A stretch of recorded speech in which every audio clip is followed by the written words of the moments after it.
चुके हैं, वक्त हो गया है बिग डिबेट का। आज हम बातचीत करेंगे, लेकिन इससे पहले आपको बताएंगे कि मध्य प्रदेश का मुख्यमंत्री कौन बनेगा। इस सवाल से पर्दा 10 दिसंबर को उठ जाएगा। बीजेपी ने 3 पर्यवेक्षकों के नामों की घोषणा कर दी है। ये पर्यवेक्षक 10 दिसंबर को विधायक दल की बैठक लेकर सीएम के नाम का ऐलान करेंगे। हालांकि बैठक सिर्फ औपचारिक ही होगी, नाम तो सीधे दिल्ली से तय होना है। 3 दिसंबर को चुनाव परिणाम आ चुके हैं। जनता का फैसला जगजाहिर है। बीजेपी ने मध्य प्रदेश में बम्पर जीत हासिल की है, लेकिन मध्य प्रदेश में अब तक ये साफ नहीं हो पाया है कि आखिर मध्य प्रदेश का सीएम कौन होगा। भोपाल से लेकर दिल्ली तक चर्चाओं का बाजार गर्म है। मध्य प्रदेश के सीएम को लेकर एक नहीं बल्कि 6 नामों की चर्चा जोरों पर हो रही है, लेकिन नतीजा कुछ नहीं निकल रहा है। एक एक कर दिन निकल रहे हैं, लेकिन मध्य प्रदेश का सीएम कौन होगा ये साफ नहीं हो सका है। दरअसल मध्य प्रदेश के मुख्यमंत्री का नाम पर्यवेक्षकों की मौजूदगी में रविवार को तय होगा। मध्य प्रदेश के साथ ही छत्तीसगढ़ और राजस्थान के मुख्यमंत्री के नामों का फैसला रविवार को ही होगा। इस तरह की जानकारी सामने आ रही है। बीजेपी हाईकमान ने मध्य प्रदेश के लिए 3 नेताओं को पर्यवेक्षक के रूप में नियुक्त किया है।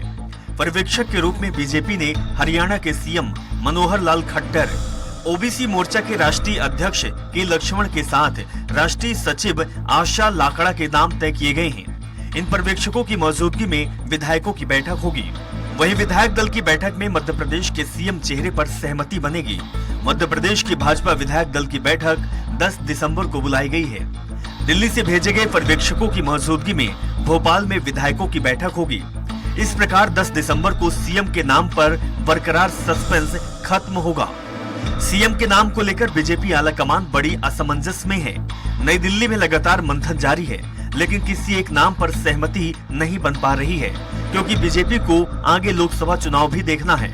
आपको बता दें कि मध्य प्रदेश में शिवराज सिंह चौहान पिछले 19 साल से मुख्यमंत्री हैं। जब कांग्रेस की सरकार को गिराया गया था, उस वक्त मध्य प्रदेश में सीएम चेहरे को लेकर भी घमासान था, लेकिन पीएम मोदी ने शिवराज को ही मुख्यमंत्री चुना।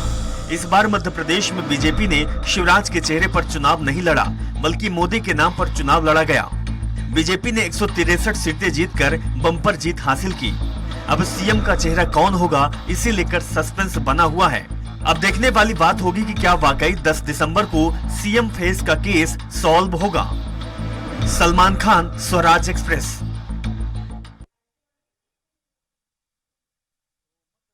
का अगला मुख्यमंत्री कौन होगा, ये सस्पेंस बना हुआ है। इसी पर हम बातचीत करेंगे, लेकिन आपको यह भी बता दें कि कई नाम सामने आ रहे हैं।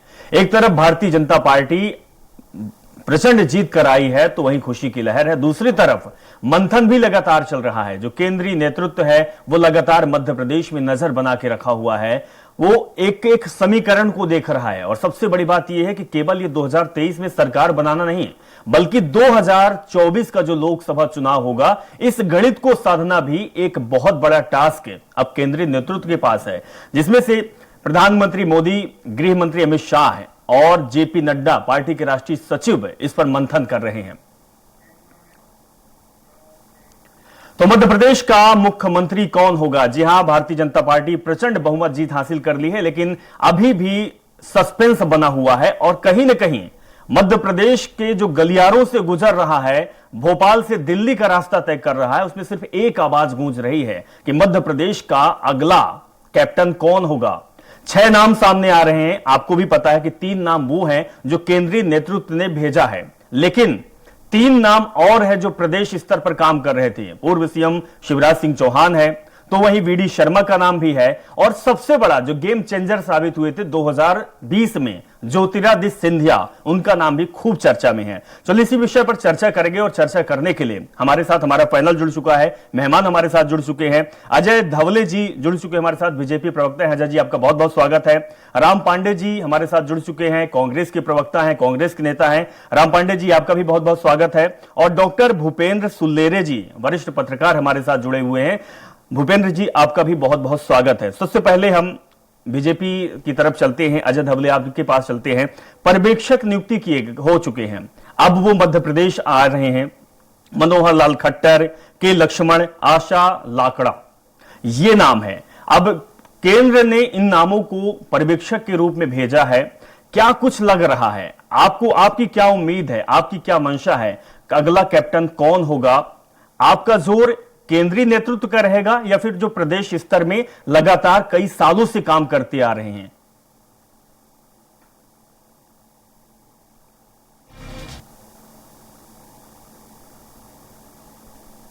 भारतीय जनता पार्टी को एक बहुत ऐसा बहुमत मिला है जिसको वास्तव में मध्य प्रदेश की जनता का हमें धन्यवाद कहना चाहिए कि भारतीय जनता पार्टी को पहली बार हमारे चुनाव लड़ने के इतिहास में 49% वोट शेयर हमें मिला। तो ऐसे बहुमत के बाद में ये राष्ट्रीय नेतृत्व की भी जवाबदारी बढ़ जाती है कि मध्य प्रदेश को एक प्रॉमिसिंग चेहरा दिया जाए और एक प्रॉमिसिंग सरकार बनाई जाए। तो उसी अनुरूप आज हमारे जो केंद्रीय पर्यवेक्षक है उनका दायित्व दिए गए हैं। उसमें हमारे हरियाणा के मुख्यमंत्री माननीय मनोहर लाल खट्टर जी, हमारे ओबीसी मोर्चा के राष्ट्रीय अध्यक्ष के लक्ष्मण जी और हमारी राष्ट्रीय सचिव आशा लकड़ा जी, जो मध्य प्रदेश हेतु केंद्रीय पर्यवेक्षक के रूप में मध्य प्रदेश आएंगे। विधायक दल की बैठक हो गई है और सोमवार को विधायक दल की बैठक होने जा रही है।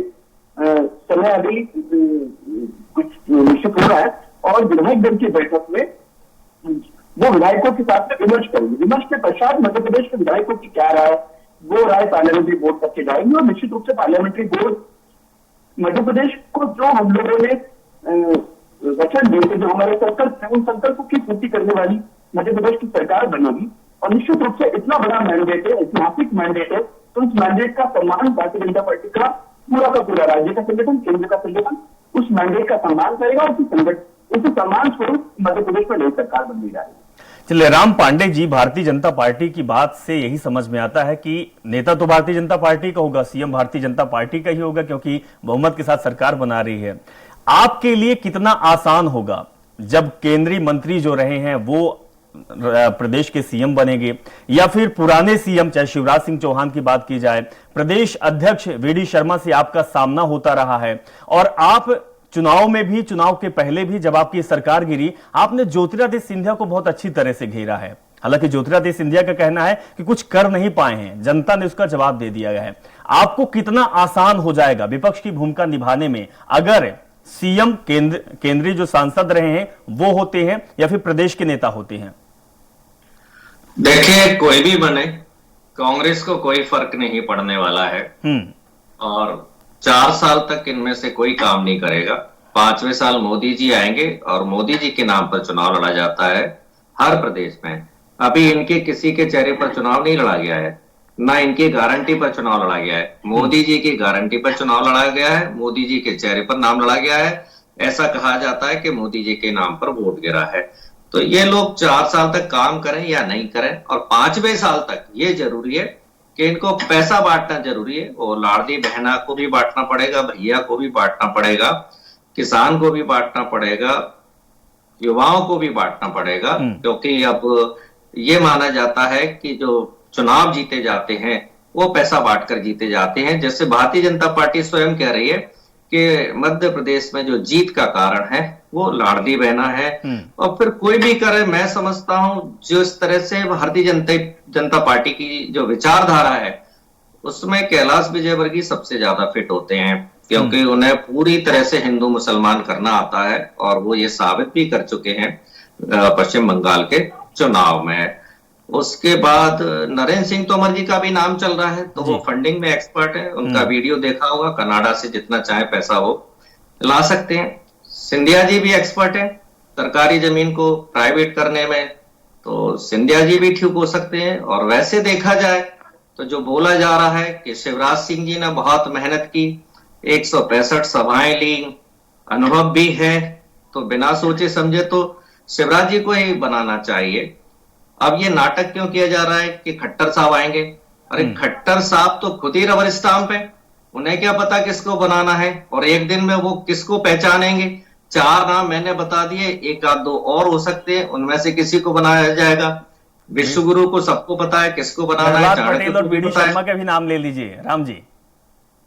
अब देखिए, वो तो फिर बागेश्वर धाम को भी बना सकते हैं कि हिंदू राष्ट्र की मांग वही कर रहे हैं, बनाने को वो किसी को भी बना सकते हैं। वीडी शर्मा चूंकि प्रदेश अध्यक्ष है तो उन्होंने भी काम किया है। अब प्रहलाद पटेल ने तो कोई काम ही नहीं किया है, वो तो केंद्रीय मंत्री है। लेकिन ये कितनी भी बातें करें, जातिगत जनगणना के विरोध की बातें करें, जाति की बातें नहीं करें, प्रहलाद पटेल का जो नाम आ रहा है केवल जाति के कारण आ रहा है कि वो ओबीसी से है भले ही वो बीजेपी छोड़कर उमा भारती के साथ चले गए थे, वापस आ गए। जब उमा भारती ने कहा था मोदी जी विकास पुरुष नहीं है विनाश पुरुष है, तब प्रहलाद पटेल उमा भारती के साथ में थे। चलिए और ठीक है राम पांडे जी आपके पास वापस आऊंगा। भूपेंद्र जी, जिस तरीके से भारतीय जनता पार्टी का कहना है कि सरकार हमारी बनेगी, हम तय कर लेंगे और सोमवार तक ये क्लियर हो जाएगा, कांग्रेस पार्टी अच्छा परिभाषा गढ़ दी है सभी नेताओं के बारे में कि कौन कैसा है, किसमें माहिर है, लेकिन भूपेंद्र जी क्या लगता है जिस तरीके से मध्य प्रदेश में और भारतीय जनता पार्टी के अंदर खींचतान की स्थिति बनी हुई है, एक तरफ जो प्रदेश के नेता हैं शिवराज सिंह चौहान, बीडी शर्मा, ये लोग कह रहे हैं और ज्योतिरादित्य सिंधिया भी कि लाडली बहना का बहुत बड़ा फर्क पड़ा है जो बहुमत पार कर दी है बीजेपी पार्टी ने, तो वहीं जो सांसद रहे हैं, केंद्रीय मंत्री रहे हैं, विजय वर्गीय जैसे बड़े नेता महासचिव रहे हैं, उनका कहना है कि केवल फूल में गुलदस्ते में फूल की तरह है लाडली बहना, बल्कि प्रधानमंत्री के फेस में चुनाव लड़ा है, अमित शाह के फेस में चुनाव लड़ा गया, जेपी नड्डा के फेस में चुनाव लड़ा गया है। कैसे देखते हैं आप इसको? अगला सीएम क्या मोदी के करीबी, अमित शाह के करीबी होंगे या फिर प्रदेश में जिन्होंने काम किया है वो सीएम के फेस में आगे होंगे? दोनों प्रवक्ताओं को हमने सुना जी। राजनीति में एक सीख लेनी चाहिए और लोग उसको जनमत से सीखते हैं। अभी जो कांग्रेस ने जो बात करी या बीजेपी ने जो बात करी, देखिए जून तक जो था वो जनता बिल्कुल सत्तारूढ़ पार्टी की बिल्कुल विरोध में थी और कांग्रेस इस मत से बिल्कुल सहमत हो गई थी कि हम बिल्कुल जनता जीत रही है, इसलिए उन्होंने उस तरह से क्रियान्वयन नहीं किया और उनके राष्ट्रीय नेताओं ने क्रियान्वयन नहीं किया, ना सभाएं की। अभी इनके प्रवक्ता ने कहा कि 165 शिवराज जी ने सभाएं की। दूसरी बात लाडली लक्ष्मी योजना इन्होंने सत्ता में थे, इन्हें क्रियान्वय कर दिया, लेकिन आपने भी उसके विरोध में कार्यक्रम किए, अपने पर्चे भरवाए, 1500 के काम किए, लेकिन जो संदेश वाली बात है मतदाता पर आप अपनी योजनाओं को पहुंचाने में कांग्रेस विफल रही और इसी पहलू पर बीजेपी सफल रही। बीजेपी का मैनिफेस्टो 11 नवंबर को आता है और 17 को वोटिंग है और इनका 1 महीने पहले आता है और ये अपने मतदाताओं पे अपना घोषणा पत्र भी नहीं पहुंचा पाए और इनके में घोषणा पत्र में ऐसी कौन सी चीज नहीं थी जो बीजेपी के पास थी, लेकिन बीजेपी ने एमएसपी की ओपीएस नहीं लागू किया, उसने एमएसपी कहा कि 3100 रुपए धान का देंगे और 1 एकड़ में 20 क्विंटल देंगे, उसमें 10,000 का एक किसान को 1 एकड़ में फायदा हुआ और वो संदेश गया, वो कन्वर्ट हुआ। ये चीजें समझनी चाहिए, टेक्निकल चीजें हैं। दूसरी बात, वो जैसा भी हो, एक राजनीति जो जनगणना की बात करी अभी कांग्रेस प्रवक्ता ने, हम ये मानते हैं या पांडे जी माने या ना माने, कांग्रेस जरूर ऊपर से बात करती है जाति जनगणना की, लेकिन कांग्रेस का आम जो पदाधिकारी है और नेता वो नहीं चाहता है कि जाति जनगणना हो, इसलिए ये संदेश जा नहीं पहुंचा है। ये ऊपर के नेता चाहते थे कि जाति गणना के साथ हम डिवीजन कर लेंगे और हम, लेकिन इस चुनाव में ये नहीं हो पाया क्योंकि वो जो कार्यकर्ता है वही तो संदेश पहुंचाता है मतदाता पर और ये चीज को कांग्रेस नहीं समझती है। इस कारण, और ये पार्टी जो बीजेपी है उस चीज को समझती है, वो है शीर्ष से लेकर निम्न तक अपनी बात को पहुंचाती है और उस संचार को उसको मतदान में परिवर्तित करती है। यही कारण बेसिक इन दोनों पार्टियों में है। दूसरी बात जो आपने पूछी अभी सीएम चयन करने की, देखिए हर वर्ग के नेता हैं और उन वर्ग के जिस राज्य में ज्यादा लोग होते हैं उसकी चयन किया जाता है। दूसरी बात, इसमें कोई विरोधी नहीं है कि स्वीकार नेता हैं, वैश्विक नेता अपने प्रधानमंत्री नरेंद्र जी हैं, उनको लोग मानते हैं और उनका विरोध भी नहीं करते। आप चाहे पूरे भारत में देख लें वो कहीं पे भी देख लें, जो अभी जो 3 प्रतिनिधि जो चयन किए गए हैं वो एक प्रक्रिया है। उसमें देखिए एक खट्टर साहब को रखा गया है, वो प्रचारक हैं संघ के, वो काफी करीब है मोदी जी के जी। दूसरा उनने पिछड़ा वर्ग के अध्यक्ष लक्ष्मण जी को रखा है और तीसरा उन्होंने एक अनुसूचित जनजाति की महिला को रखा है। तो ये देखिए यहाँ पे 64 या 68 सीटें विधानसभा में एसटी की हैं, तो वो उनका मंतव्य लेंगे, वो ओबीसी का मंतव्य लेंगे। इस तरह से ये कॉम्बिनेशन करके रखा गया है कि यहाँ पे चेंज करना है शिवराज जी को कि नहीं करना है। और निश्चित रूप से अगर राजनीति जो 52% पिछड़ा वर्ग की आबादी है तो वो भी उसका काट देखते हैं कि कांग्रेस जिस तरह से काट कर रही तो हम अपने नेता को ओबीसी में बनाएं। अब बात यहां पे ये है कि वो चेंज चाहते हैं यहां पे शिवराज जी एक निश्चित रूप से उनकी मेहनत है और उनका बड़ा योगदान है, इसमें कोई नकारा नहीं जा सकता, क्योंकि जो 4 बार के सीएम हैं उसके बाद भी 163 सीटें लाए हैं।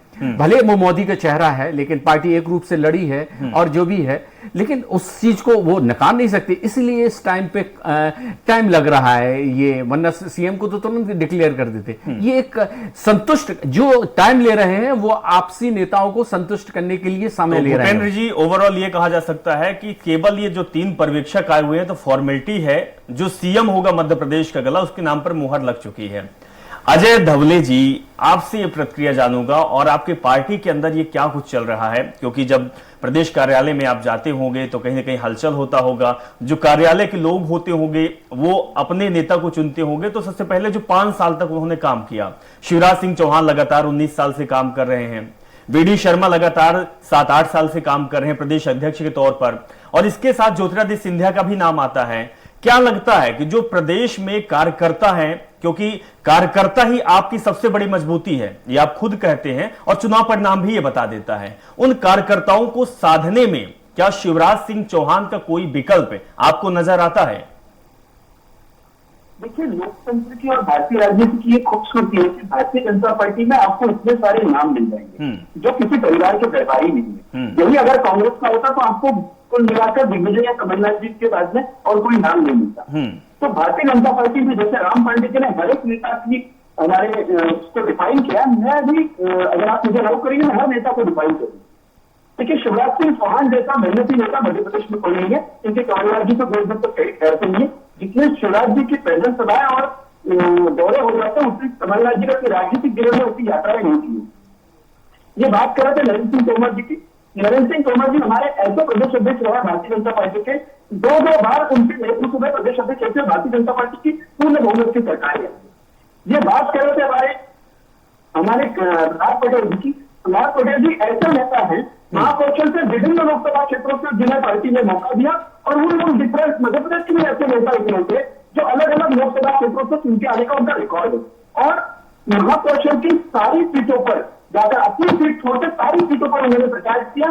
तो वो और महाकौशल ने अच्छी बढ़त लेकर अपनी सीट भी जीत के आए। लेकिन अजय जी आपने ठीक कहा कि सभी जो नेता है वो अपने क्षेत्र में बड़े मजबूत नेता हैं, सीट भी ज्यादा लाई है, लेकिन साहब सवाल ये उठता है कि जो भारतीय जनता पार्टी के प्रदेश में काम किया है, जनता जब चुनाव करती है तो प्रदेश के नेता को देखकर चुनाव करती है, वो नहीं जानती कि जो भारतीय जनता पार्टी की तैयारी 2024 की है, क्योंकि सांसदों को मैदान पर उतारा गया था, केंद्रीय मंत्रियों को मैदान पर उतारा गया था, जनता देखती है कि हमारे लिए कौन फिट बैठता है, हमारे लिए कौन काम करेगा। अगर इसी में आप रह जाएंगे तो फिर जनता क्या करेगी, क्योंकि आपको तो एन केन प्रकार चुनाव जीतना है। अभी आपने 2023 का जीत लिया, अब 2024 की तैयारी आपकी चल रही है, तो जनता को क्या मिलने वाला है इन सबसे? देखिए, 2004-5 में जब मैंने शिवराज सिंह चौहान जी को मध्य प्रदेश का मुख्यमंत्री बनाया था तो वो विदिशा के सांसद थे। तो केंद्र का नेता, राज्य का नेता, सांसद या विधायक एक भारतीय जनता पार्टी का कार्यकर्ता, ये उसका पहला, उसकी सीवी में अगर कोई बड़ी बात होती तो भारतीय जनता पार्टी का कार्यकर्ता, क्योंकि प्रत्येक भारतीय जनता पार्टी का कार्यकर्ता वो सांसद है या विधायक है या केंद्रीय मंत्री है, हर किसी को उसके दायित्व जो भी मिलेगा उस दायित्व की निर्वहन की क्षमता होती है, उसकी योग्यता होती है, और योग्यता अनुरूप भारतीय जनता पार्टी का संगठन कार्य होता है। रही बात कौन मुख्यमंत्री बनेगा, तो हम पुनः प्रतिपादित कर रहे हैं, या हमारी भारतीय जनता पार्टी हमेशा से कहती है कि ये चुनाव आदरणीय मोदी जी के चेहरे पर भारतीय जनता पार्टी ने लड़ा था। मध्य प्रदेश का एक सामूहिक नेतृत्व था और मोदी जी की गारंटी और भाजपा का भरोसा था। अगर इतने सारे आपके पैरामीटर्स है, इन पैरामीटर्स पे खरा उतरने वाला, मध्य प्रदेश के संकल्पों की पूर्ति करने वाला, हमने मध्य प्रदेश के जनता के समक्ष जो हमारा संकल्प पत्र रखा, उन संकल्प पत्रों को अपनाने वाला, उन संकल्प पत्रों को जमीन पर लाने वाली ऐसी सरकार मध्य प्रदेश में आने वाली। अजय धवले जी बात ये है कि अगर अजय धवले जी आप नेताओं के नाम गिना रहे हैं, लेकिन जिस तरीके से राम पांडे जी ने बात कही है कि जो फेस होता है वो मोदी का फेस होता है, तो क्या जो और आपके नेता हैं उन पर आपकी पार्टी को भरोसा नहीं होता है या फिर जनता को भरोसा नहीं होता है? अगर ऐसा होता तो प्रधानमंत्री मोदी को फिर सीएम बना दे, क्या ऐसा हो सकता है? राम पांडे जी, आप ये बताइएगा कि जो भारतीय जनता पार्टी के अंदर चल रहा है, क्योंकि एक तो मोदी की टीम उतरी हुई है, दूसरी शिवराज सिंह चौहान और बीडी शर्मा की टीम उतरी हुई है, कितना क्लेश होने वाला है, या भारतीय जनता पार्टी सामंजस्य बैठा लेगी? ये सब नौटंकी चल रही है। मोदी जी और अमित शाह जी को पता है किसको बनाना है। अभी भाजपा प्रवक्ता ने इतना ज्ञान बांटा, अरे भाई इतने योग्य लोग हैं तो बना दो किसी को भी, सारे आपकी पार्टी के प्रति समर्पित है तो किसी को भी बनाया जा सकता है। और इनमें से जो भी बन जाएगा, खट्टर साहब का नाम कहीं नहीं आएगा। मोदी जी ने चौंकाया, मोदी जी ने अप्रत्याशित रिजल्ट घोषित किया, मोदी जी का डंका बजा, प्रत्याशी का भी जो मुख्यमंत्री बनेगा उसका भी नहीं पता चलेगा। भाई जब खट्टर जी को भेज रहे हैं तो फिर मोदी जी ने चौंकाया, मोदी जी ने ये किया, हेडलाइन मोदी जी के नाम पर बनेगी, किसी को भी बना देंगे। वीडी शर्मा जी को बनाए, नरेंद्र सिंह तोमर को बनाए, कैलाश विजयवर्गीय जी को बनाए, सिंधिया जी को बताए, लेकिन हेडलाइन यही रहेगी, मोदी जी ने चौंकाया। और ये अभी आपके पास राजनीतिक विश्लेषक बैठे हुए हैं, उन्होंने कहा कि उनको सब पसंद करते हैं। कहां पसंद करते हैं? चारों राज्यों के चुनाव में 10 लाख वोट ज्यादा कांग्रेस को मिले हैं, तो उस हिसाब से तो राहुल गांधी को ज्यादा पसंद करते हैं, मोदी जी को कहां पसंद करते हैं? 2 राज्यों में, तेलंगाना और मिजोरम में बीजेपी हार गई, एनडीए की सरकार थी मिजोरम में, तेलंगाना में कहां रह गई है, तो कहां मोदी जी को पसंद करते हैं? पूरे साउथ में मोदी जी को पसंद नहीं किया जाता है, आधे भारत में मोदी जी को पसंद नहीं किया जाता है, पंजाब दिल्ली में मोदी जी को पसंद नहीं किया जाता है, जबरदस्ती सरकार बन जाती है, बांट दिया जाता है। जी मुझे मेरी बात सुन लीजिए पहले जी, और मेरा राजनीतिक विश्लेषकों से विशेष अनुरोध है, कांग्रेस को ज्ञान ना बांटा करें, कांग्रेस को ज्ञान देने की जरूरत नहीं है। जिन्होंने एंटायर पॉलिटिकल साइंस में डिग्री की हो, ज्ञान अपना उनको बांटे। कांग्रेस के बारे में अभी इनका टर्म आएगा फिर यही कहेंगे, कांग्रेस नहीं संभल रही है, कांग्रेस पे अहंकार है, कांग्रेस गड्ढे में जा रही है, कांग्रेस डूब गई, कांग्रेस डूबता जहाज है। बहुत सुन लिया कांग्रेस। राम पांडे जी ये चीज आपको बुरी लग रही है, राम पांडे जी ये चीजें आपको बुरी लग रही है, लेकिन जब हम खुद ग्राउंड में जाते हैं लोगों से भी यही सुनने को मिलता है। और आप ये बताइए कि आप 5 राज्यों का चुनाव होता है, 3 राज्यों में आपका सुपड़ा साफ होता है, जहां पर आपने 2018 में सरकार बनाई थी। आपके जो पीसीसी अध्यक्ष हैं वो लोगों की बात नहीं सुनते, आपके नेताओं की बात नहीं सुनते, कार्यकर्ताओं तक नहीं सुन पाते। ये कार्यकर्ताओं का कहना है, राम पांडे जी, कार्यकर्ताओं का कहना है। एक बात बताइए, क्या आपने कहा था कि हम हार रहे हैं? हर चैनल, हर मीडिया, हर आदमी जब ये कह रहा है कांग्रेस जीत रही है, तो फिर हार कैसे गई? फिर इसका मतलब आपने कार्यकर्ताओं और जनता के बीच काम नहीं किया। बीजेपी अंदर से मजबूत है। कह रहे थे 17 से 3 तारीख तक हर आदमी ये कह रहा था कि कांग्रेस जीत रही है सब जगह। क्यों हारे हैं? सबको हार का कारण पता है। मैं नहीं बोलना चाह रहा हूं, सारी डिबेट ईवीएम पर चली जाएगी। आपको मौका मिला है, आप यहाँ नहीं बोलेंगे साहब तो कहां बोलेंगे? पांडे जी आप अपनी बात रखिए, बोलिए। में ये चर्चा है कि ईवीएम से भारतीय जनता पार्टी चुनाव जीती है। हर गली, हर मोहल्ले, हर चौराहे पर चर्चा है। आज पूरे प्रदेश में, छत्तीसगढ़, राजस्थान, मध्य प्रदेश में यही चर्चा है। कहीं भी चले जाइए कि भाजपा ईवीएम से जीती है, ये हर जगह, हर चौपाल पर चर्चा चल रही है। और तेलंगाना में बीजेपी क्यों हार रही? राम पांडे जी आप ईवीएम को लेकर कह रहे हैं, लेकिन भूपेंद्र जी यही कह रहे हैं कि कांग्रेस पार्टी मुद्दे को उठा नहीं पाती है।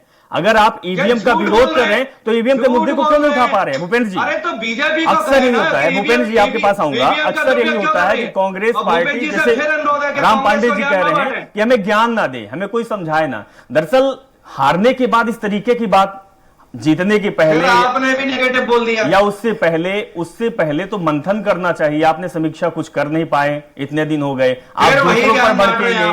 बीजेपी को ज्ञान बांटिए, हमें नहीं चाहिए आपका ज्ञान, हमें नहीं चाहिए।